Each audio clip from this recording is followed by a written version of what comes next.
Radiasi adalah setiap proses di mana energi bergerak melalui media atau ruang, dan akhirnya diserap oleh benda lain. Pada telepon genggam, terdapat transmitter yang mengubah suara menjadi gelombang sinusoidal kontinu. Gelombang inilah yang kemudian dipancarkan melalui antena, berfluktuasi melalui udara, dan akhirnya menimbulkan radiasi elektromagnetik. Di dalam gedung bertingkat, kualitas sinyal cenderung buruk. Oleh karena itu, biasanya penguat sinyal akan diletakkan di sudut ruangan.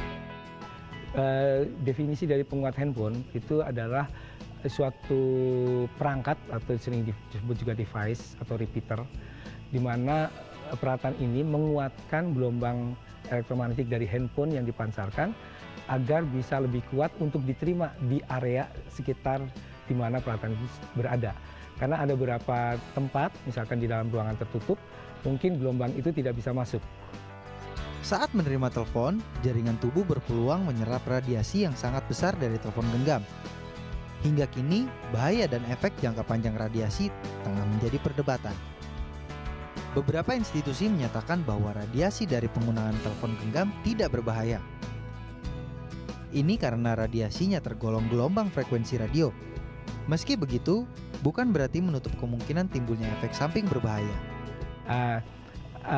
Kami sudah melakukan penelitian dan pengukuran bahwa efek daripada pancaran gelombang elektromagnetik khususnya dari frekuensi handphone yaitu 900 MHz terhadap cairan yang ada di kepala, dan kami mencoba mensimulasikannya dengan cairan infus yang dicampur. Ternyata untuk sekurun waktu 20 menit ternyata temperatur dalam cairan itu sendiri sudah berubah, naik, tambah naik. Nah, kalau cairan itu melindungi otak kita atau organ-organ dalam kepala, maka dengan berubahnya kekentalan tadi juga mungkin akan memberikan efek-efek terhadap fungsi-fungsi itu. Berdasarkan penelitian di Finlandia, radiasi elektromagnetik telepon genggam selama 1 jam dapat mempengaruhi produksi protein pada sel. Bermacam-macam ya dampaknya. Ada yang sifatnya hanya pusing-pusing saja. Kemudian ada juga yang mempengaruhi pada sendi-sendi yang di dalam tubuh manusia. Itu juga bisa mempengaruhi efek daripada gelombang elektromagnetik itu.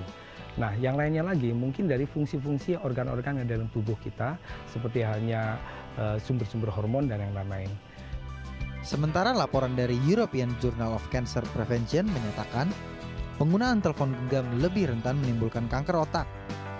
Meskipun emisi telepon seluler tergolong kecil, namun bila berada di dekat kepala selama beberapa menit, dapat menaikkan suhu sel-sel otak sekitar 0,1 derajat Celcius. Nah, itu sangat tergantung daripada kekuatan dari yang dipancarkan oleh peralatan tersebut. Kalau cukup kuat, memang kita sebaiknya tidak terlalu dekat-dekat.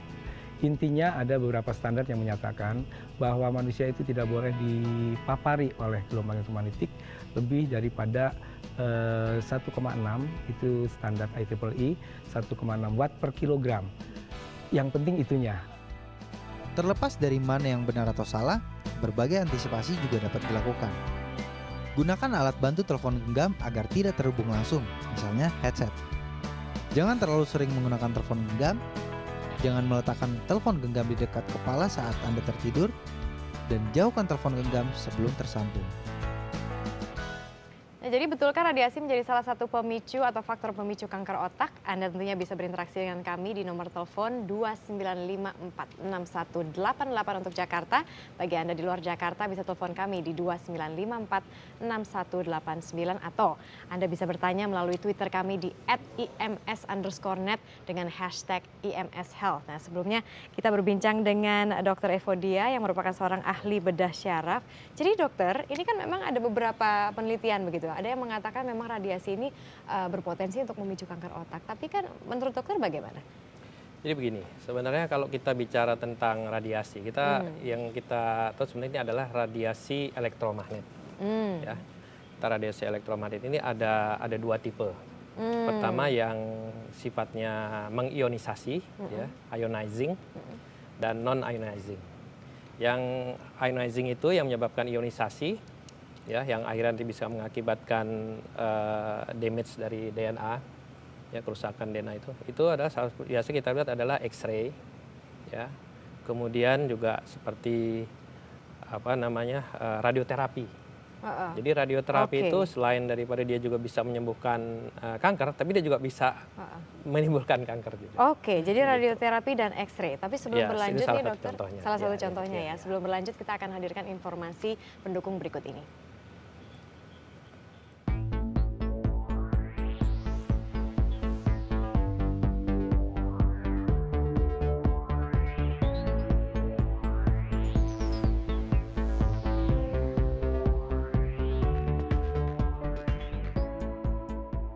Nah, biasa sih saya kalau jalan handphone saya taruh tas. Biasanya taruh di tas, lebih gampang aja, takut jatuh juga kan. Biasa saya taruh di celana.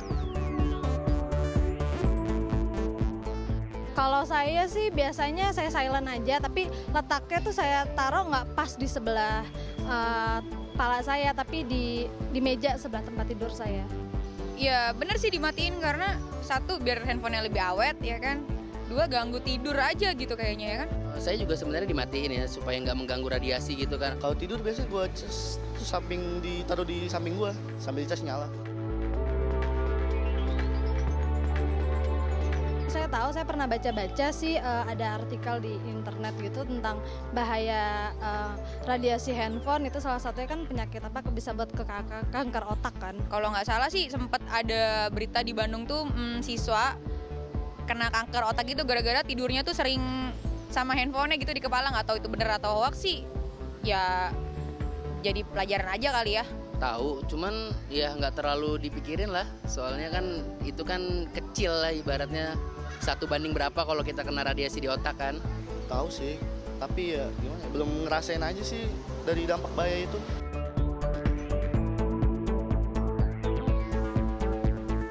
Saya taruh handphone saat tidur tuh di sebelah tempat tidur saya di atas meja. Terus abis itu saya menaruh handphone pas jalan nih saya taruh di kantong gitu. Jangan ngecharge kita tinggal tidur gitu ya. Udah gitu ngecharge-nya deket kepala juga, nggak baik aja sih. Kalau lagi ngecas ya nggak usah sambil dibawa tidur atau apa segala macem. Ya belum sih, tapi ya pokoknya rada jauh aja dipakainya. Jangan sering-sering dideketin aja dari kita.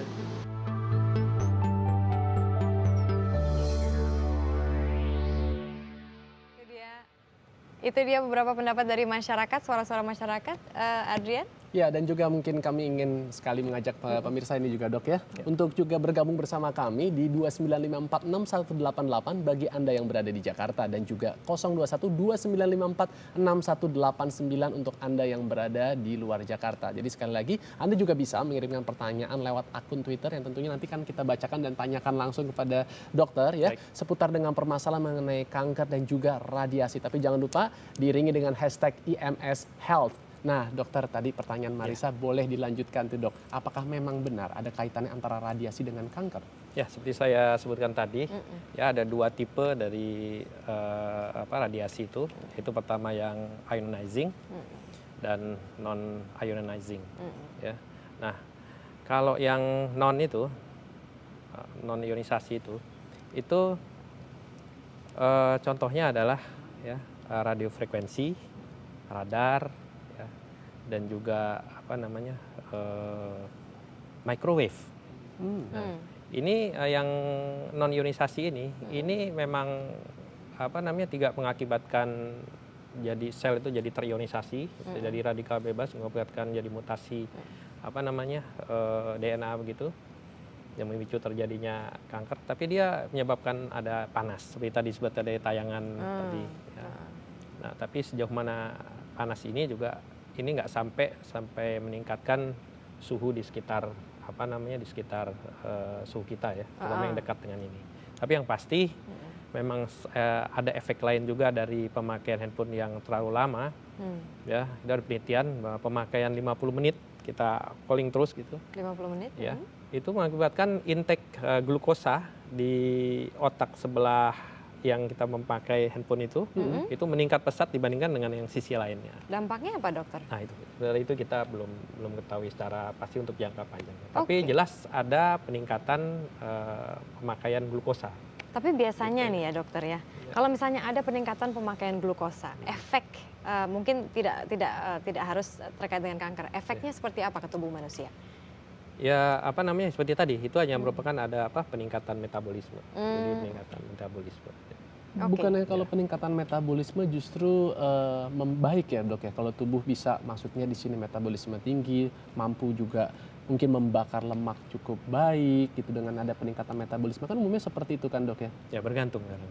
Kalau misalkan untuk secara keseluruhan tubuh misalkan ya, tapi juga ada penyakit tertentu meningkatkan metabolisme tubuh juga nggak baik. Seperti misalkan kalau kita demam, itu meningkatkan metabolisme tubuh. Tapi kan bukan sesuatu yang baik. Selain radiasi telepon, kira-kira pemicu lain kanker otak itu apa, dokter? Banyak. Pertama memang ya kemungkinan juga secara genetik ya. Secara genetik memang sudah ada kelainan. Terutama memang faktor genetik dari keturunan. Jadi orang tua kita bukan hanya mewariskan harta mungkin juga kepintaran, tapi juga penyakit. Dan biasanya pada keluarga yang memang sudah ada riwayat ya di dalam keluarga itu suatu kanker, itu harus waspada. Kalau tidak genetik, pemicunya apa lagi?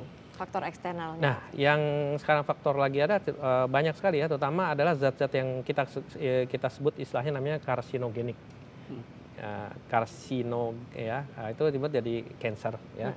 Ada gen itu artinya yang menyebabkan. Jadi banyak sekali yang hal yang menyebabkan pemicu terjadinya cancer. Saya juga pernah bicara dengan sejawat dari penyakit dalam. Dia konsulen hematologi onkologi ya untuk darah dan tumor. Dia mengungkapkan ada keheranannya di Indonesia ini karena kejadian kanker itu sudah mulai banyak terjadi pada usia muda, di mana kalau misalkan di Eropa, di Amerika itu pada usia yang jauh lebih tua, misalkan pada usia 50-an gitu. Tapi di Indonesia umur 30-an sudah mulai. Apa penjelasan terhadap fenomena ini, Dok? Kemungkinan ya karena banyak sejak kecil, sejak dini kita tuh sudah mulai terpapar oleh zat-zat karsinogenik gitu. Dari mana mungkin biasanya seperti jajanan ya, kalau kita lihat aja lah jajanan SD gitu ya. Jajanan itu kan kita lihat pewarnanya juga mungkin bukan pewarna makanan tapi pewarna tekstil ya, seperti gitulah. Oke. Kalau misalnya gejalanya dokter seperti apa untuk mengetahui bahwa ini kanker otak? Adakah gejala yang kita rasakan, dokter? Biasanya memang itu bergantung juga di mana lokasinya. Di mana lokasinya. Oke, misalkan ada misalkan lokasinya ya itu juga misalkan di daerah yang motorik misalkan. Ya, baru dia udah kecil tumbuh aja itu sudah mengakibatkan kejang misalkan. Ada di daerah yang silent area kita sebutkan ya, tidak terlalu ini. Itu sampai kemudian dia tumbuh besar itu juga belum menimbulkan gejala. Silent area itu di mana? Seperti misalkan di daerah di belakang dahi gitu. Oh. Ya, kayak gitu. Itu tidak terlalu banyak ini. Tapi biasanya kemungkinan kalau di daerah itu ya itu bisa mengakibatkan gangguan perilaku. Contohnya apa, dokter? Contohnya, singkat saja. Salah satu contoh ini ada beberapa pasien juga pernah ini. Jadi mengakibatkan kalau kata orang Sunda tuh jadi cunihin. Apa itu artinya? Cunihin itu artinya jadi genit gitu. Oh, serius, dokter? Jadi kalau laki itu dia suka jadi ramah gitu ya, rajin menjamah gitu. Jadi toel terus itu bisa jadi ada indikasi ya, Dok, ya? Iya. Itu orang yang tadinya diem, alim kok jadi genit ya, sama cewek suka panggil-panggil gitu lah. Menarik sekali nih bincang-bincang kita, tapi kita juga akan melibatkan ada salah seorang penelpon yang sudah menghubungi Indonesia Morning Show. Halo, selamat pagi dengan Ibu Paulina. Pagi Ibu Paulina di Jakarta. Pagi. Hai Ibu, silakan Ibu. Ya, silakan. Pertanyaannya yang pertama, berapa jarak aman antara handphone dengan posisi kita tidur? Itu jaraknya berapa untuk menyimpan supaya mungkin kita tidak terkena radiasi atau bagaimana? Lalu yang kedua, apakah sudah cukup aman kalau kita men-setting handphone dengan airplane mode? Itu apakah sudah cukup aman atau memang kita harus switch off benar-benar ketika kita tidur? Oke Bu, pertanyaan yang bagus. Ada lagi? tidak ada. Oke, baik. Terima kasih banyak Ibu Paulina dari Jakarta. Airplane mode. Tadi kita sempat ngobrol juga kan. Ada kalau airplane mode kira-kira tuh udah oke atau belum ya, meskipun saya deket juga. Oke, pertanyaan pertama dokter. Berapa jauh nih jaraknya sebaiknya, Baik, Dok? jadi sebenarnya yang adanya radiasi elektromagnet itu seperti saya sebutkan tadi itu adalah dari antena, ya, dari antena dari mobile phone ya, dari handphone itu. Nah itu biasanya kan di daerah sekitar atas ya, kalau misalnya kita handphone di daerah atasnya, dan itu biasanya dekat atas itu kan dekat earphone ya, dekat kita dengarkan itu. Jadi pada saat kita dengarkan itu ya sekaligus juga kita terpapar oleh radiasi dari elektromagnet itu. Nah ya tentu supaya kita lebih lebih aman ya, walaupun memang sampai saat ini memang belum, dari beberapa penelitian juga menyatakan belum ada bukti tentang efek dari radiasi elektromagnet ya, handphone itu terhadap terjadinya kanker otak, tapi ya kita lebih aman kan kita berjaga-jaga. Ya apalagi disebutkan tadi bahwa pemakaian 50 menit aja sudah meningkatkan metabolisme dari otak. Jadi kalau misalnya kita taruh dekat-dekat ya mungkin akan lebih apalagi kan berapa jam tuh kita terpapar ya lebih jauh lagi. Berarti pakai handsfree gimana dokter? Nah itu salah satu yang untuk menguranginya itu. Ya, jadi memang sebaiknya kita simpan jauh lah, atau di meja atau di mana gitu ya, yang kira jaraknya mungkin jarak semeter gitu. Semeter dokter, oke. Tadi juga sekali nih dokter, karena saya itu juga melakukan hal yang sama. Saya tidur tapi di sebelah saya itu saya selalu men-charge handphone saya di nakasnya dalam keadaan on tentunya. Bukan dalam keadaan airplane mode. Tadi juga ada pertanyaan airplane mode dokter. Itu berbeda nggak dengan switch off? Maksudnya benar-benar dimatiin total gitu? Sebenarnya dari airplane mode itu tetap aja ada transmit sih tetap, tapi mungkin lebih kecil ya. Lebih kecil. Oke. Dok, ini kita juga masih ada penelpon lagi. Kita coba berinteraksi dulu. Halo, selamat pagi. Selamat pagi, Mak. Iya, dengan siapa? Di mana? Saya dengan Hanafi di Bogor nih. Oke, silakan Mas Hanafi di Bogor, langsung dengan pertanyaannya ke Pak Dokter. Iya, pagi dokter. Selamat pagi. Iya, gini dok, saya kebetulan punya teman ini, pengalaman teman saya. Ya. Kebetulan temannya udah terlalu sering menggunakan handphone. Saya berteman sejak 2004 sampai sekarang. Baik. Jadi dia cerita ke saya barusan, kalau dia selalu menerima handphone itu di sebelah telinga sebelah kiri. Ya. Jadi kalau dia bilang kalau habis nelfon itu pertama telinganya sudah mulai panas, kemudian yang kedua itu pendengarannya itu agak berbeda antara sebelah kiri dengan sebelah kanan setiap dia menerima telepon. Itu gimana ya dok? Oke, itu pertanyaannya sudah begitu saja Mas Hanafi? Iya, mungkin itu aja Mbak. Oke, baik. Terima kasih banyak. Silakan dokter. Ya, mengenai apa namanya? Kurangnya kemampuan mendengar. Ya, kurangnya kemampuan mendengar itu memang mungkin efek lain dari apa namanya? Dari radiasi elektromagnet itu. Ya.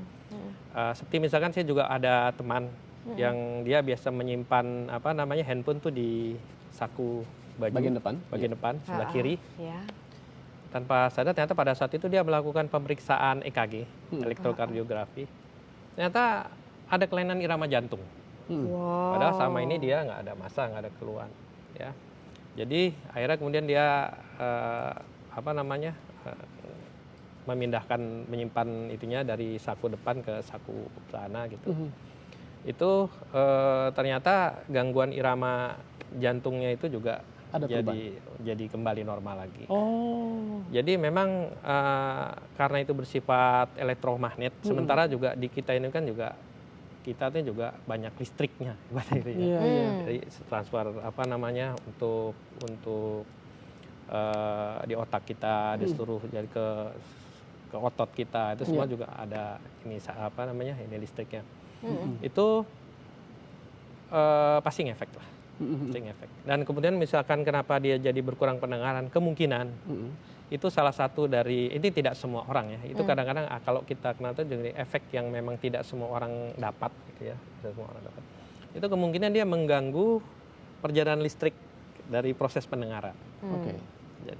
Jadi kemungkinan demikian. Oke, berarti tips dari dokter juga di sini mungkin kita harus membiasakan mulai saat ini untuk tidak meletakkan handphone terlalu dekat dengan anggota tubuh kita, apalagi untuk jangka waktu yang cukup lama ya. Seperti juga penyimpanannya mungkin diusahakan jangan di kantong atau saku bagian depan, termasuk juga mungkin di dalam celana bagian depan atau di belakang. Kanker prostat ataupun kita kan nggak tahu mutasinya gimana dokter. Dan lain sebagainya ya, Dok. Memang beberapa penelitian juga memang melihat ya, apakah ada korelasi dari kita pemakaian handphone ya di telinga itu. Jadi yang dekat-dekat misalkan ada kemungkinan kanker parotis, karena di sini ada kelenjar ludah namanya parotis ya. Parotis, kemudian juga acoustic neuronom itu jenis tumor jinak yang di daerah pendengaran sebelah dalam sana. Kemudian juga dengan tumor di sekitar yang dekat dengan telinga itu.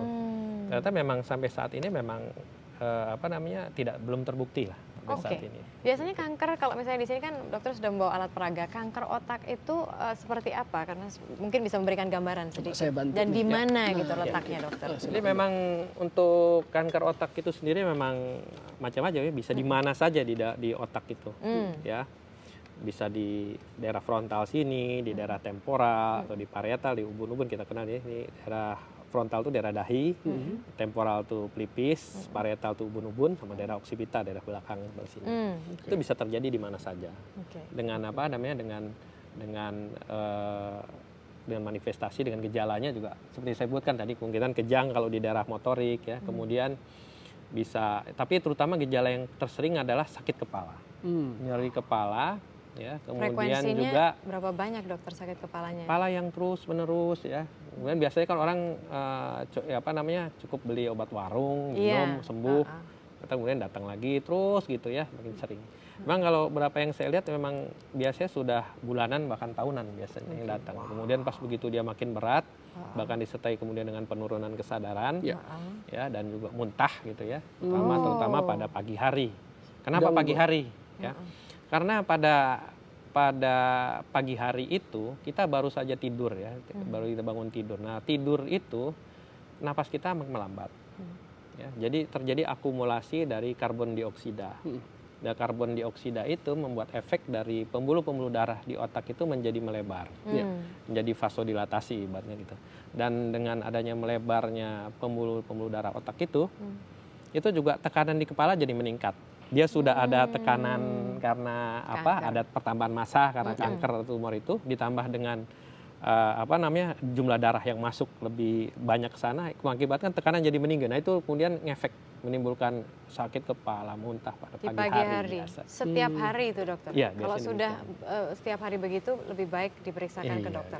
Oke, kita ada pertanyaan lewat Twitter ya, Adrian? Betul sekali, ini ada yang masuk nih bergabung sebentar ya dok ya. Coba kita lihat dulu. Mana? Ya, ini dari Yuza Mulia. Seberapa besar nih dok pengaruh radiasi ke balita dibandingkan orang dewasa? Ini bagus sekali karena sekarang banyak sekali balita nih yang sudah mengenal gadget. Setuju Yuza Mulia, silakan dokter. Ya, nah ini juga termasuk yang diteliti juga. Ya, jadi penelitian itu juga mulai dari usia berapa kita mulai pakai, ya. Kemudian termasuk juga frekuensi kita. Nah itu kemudian juga pada saat diperiksa ada umur berapa.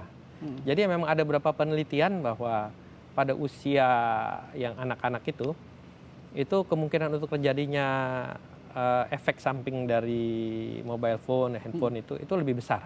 Karena pada usia yang dini itu ya 5 tahun, 10 tahun itu otak masih berkembang.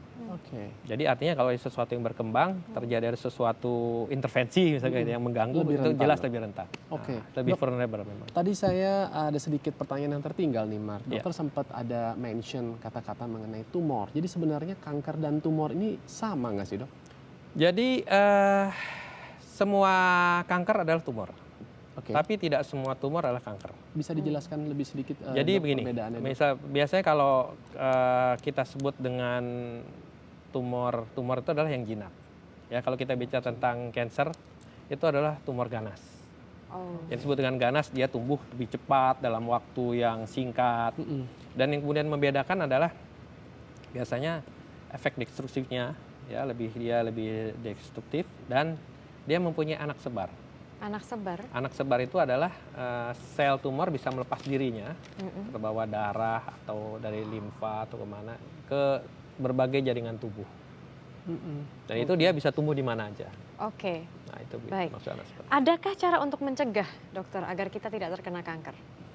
Ya terutama mungkin kita mesti ya seperti kita bilang ya, itu ada keprihatinan dari apa namanya, dari sejawat. Kenapa kok di Indonesia penderita kanker lebih mudah gitu ya? Itu mungkin karena terutama ya kita harus lebih perhatikan kepada kita sendiri sebenarnya, tentang pola hidup sehat, tentang apakah makanan yang kita makan bagaimana, ya terutama itu paling sering kan, apalagi dari sejak anak-anak. Seperti tadi kekhawatiran sejak anak-anak udah pakai handphone, artinya kan sejak kecil dia udah terpapar oleh radiasi elektromagnet.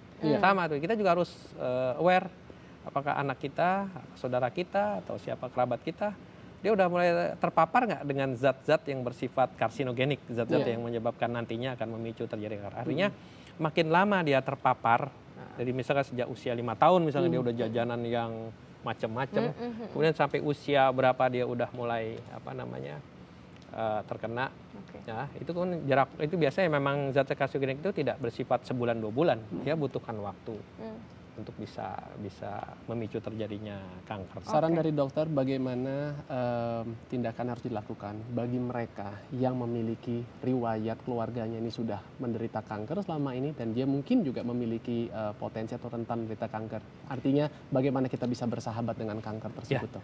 Yang pertama kemudian yang jelas kita medical check up ya. Medical check up. Berapa lama sekali dok sebaiknya dok?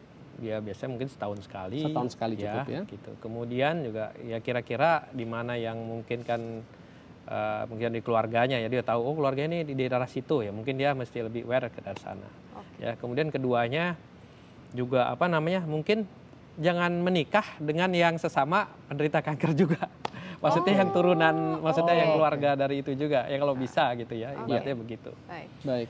Ya mungkin kita juga tahu untuk masalah pencegahan seperti itu kita kenal selebriti yang seperti kayak Angelina Jolie ya. Dia tahu dia punya DNA yang akan menyebabkan kanker payudara, dia langsung mastektomi. Nah, seperti gitu. Pencegahan itu kan itu. Tapi itu terlalu ekstrim. Iya. Baik, berarti terima kasih banyak Dr. Evodia sudah berbagi di sini. Semoga tentunya Anda yang menyaksikan mendapatkan suatu informasi yang berguna. Nah, kita akan jeda pariwara? Pasti tentunya. Terima kasih dan dok. Ini kita akan membicarakan dulu nih mengenai olahraga karena saran dari dokter kan pola hidup yang sehat ini sangat penting nih ya. Anda tentunya juga mungkin penggemar olahraga tapi adalah olahraga golf. Nah, sesaat lagi ini akan ada informasi seputar relaksasi tubuh yang terkait dengan bola golf. Penasaran? Saya juga. Tetaplah di Indonesia Morning Show. Masih banyak ya.